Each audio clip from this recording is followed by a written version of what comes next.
All networking groups are not created equal. And this is particularly true for each and every one of us. In other words, some groups are right for our type of business and some are definitely not. Some would help us meet the right clients and the right prospects, and some would just be frustrating to the point where we might even give up on the whole idea of networking. Hi, I'm Lorna Rasmussen, and I live in Costa Rica, so all of my networking has to be done online, which, believe it or not, was a challenge before COVID and everybody went online. I built my business by going out and saying, hi, I'm Lorna. Who are you? What do you do? In other words, belly to belly, face to face networking. But what I'm going to tell you about online networking, which I don't believe is going to go away, I think it's going to continue, is that it really truly is something that applies online or offline, belly to belly or Zoom to Zoom. So let's start by talking about the types of networking that are out there. The first one is what is just general networking. And that has a number of different components to it. People do it well and they do it not so well. I like the situations where I can talk to a small group of people. That's very much like what would happen if you went into a big networking group in a belly to belly situation offline, and you beetled over to a group of people who were talking and you joined in the conversation. So this is an opportunity for you to get to know people on a deeper level. There are others that just have you introduced to 23 seconds. One of them asks us to introduce ourselves. And in that one, you get a sense of who's in the room, but you don't really know much about them. You probably don't even understand what they really do. So I like a combination of the two, quite frankly, but that means that you need to go and experience these networking events. Find the one that feels right for you as far as getting to know the person enough. The other thing that they'll oftentimes do in general networking is they'll let you put your information in a chat. That is where you're going to get most of your contacts, and that is where the value from that networking group is in that chat. Now, it does mean that you're going to have to go through a very long list of people saying all kinds of things and find the ones that really work. I'll tell you a story that I met a woman. She actually contacted me and asked if we could meet. Turned out she's a great contact for me. I don't know that I would have ended up contacting her because we didn't meet in one of those small groups in this networking event. But she did something that I think is brilliant and I'm going to incorporate. And that is she went down the list. She linked with the people who had their LinkedIn profiles in the list, which is a great idea to put your LinkedIn profile. She read the profiles and she picked out, I think she said 10 people from a meeting that was probably had 50, 60 people in it. She picked out the 10 that she wanted to meet based on their profiles. And then she proceeded to call them, write them. I don't know exactly. I think she emailed me and said, I'd like to meet with you. Would you be willing to meet with me? And went from there. So what she felt from the experience, she told me, was there was nobody in that group that really fit her profile of who she was looking for. But when she went through the list and read their LinkedIn profiles, she realized that there were people there and she was able to go in, and she said she was having some great meetings with people. So that's a general networking group. Here you have to decide free or a charge. So if they're a free networking event, they will attract a certain type of person. If there's a charge, whether it's $10 or $40, and they do have that range, then you're going to get a different person, somebody maybe a little more serious, somebody who has the money to spend, higher quality of business owner. Maybe they're not just the tire kickers out there. They're serious about their business. They're building it seriously. So I think it probably ends up paying for itself by paying if you can afford it.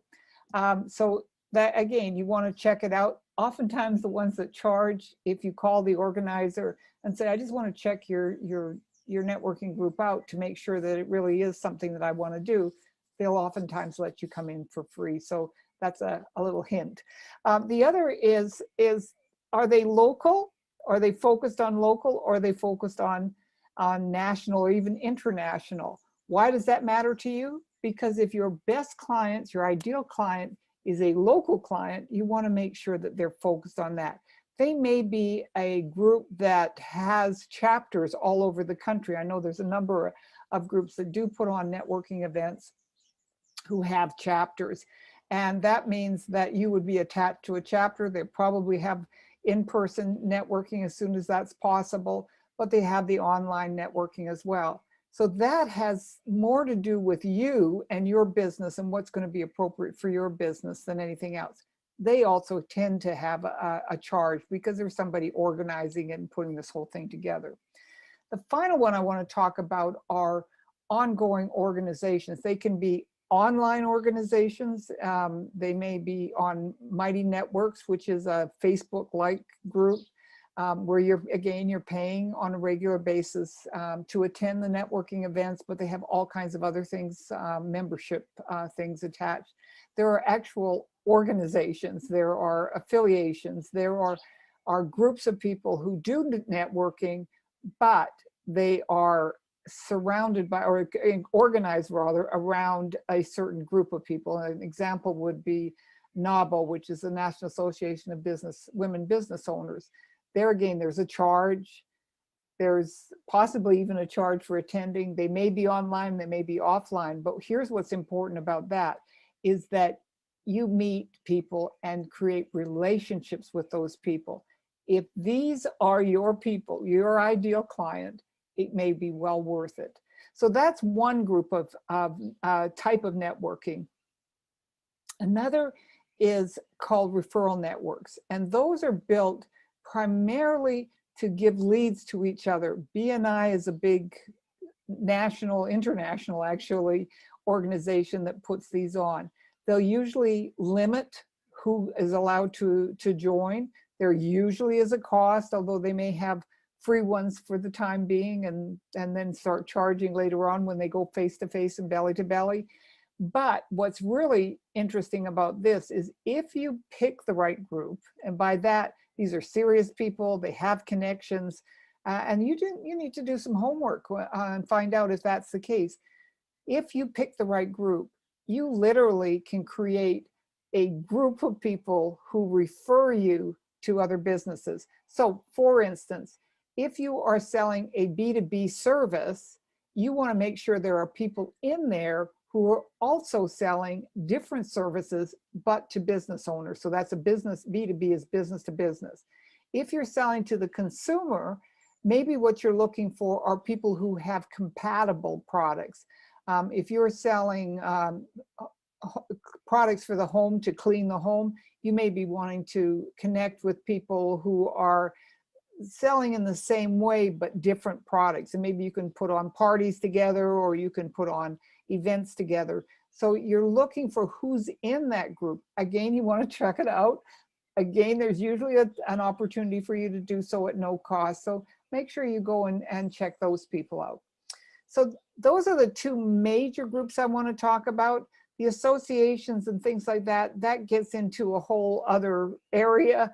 But the most important thing I want to just kind of end this section with is understanding who your ideal client is, which we've talked about. If you haven't seen that blog, I'll put a link below about that. So who's your ideal client? Where will you find them? And more importantly, where will you find the people who work with them? Again, B2B or B2C, you want to make sure that the people you're interacting with, networking with, have your clients, prospective clients, in their arsenal of clients, and so that they and you together can approach people and build your businesses. I hope this has been helpful. Love to get some feedback. Make sure you put your comments down below, but also that you subscribe. That helps us a lot and appreciate it. And Have a great time networking out there. Make sure you're in part of our Facebook group, because that's also places where I put connections for people to find these networking groups.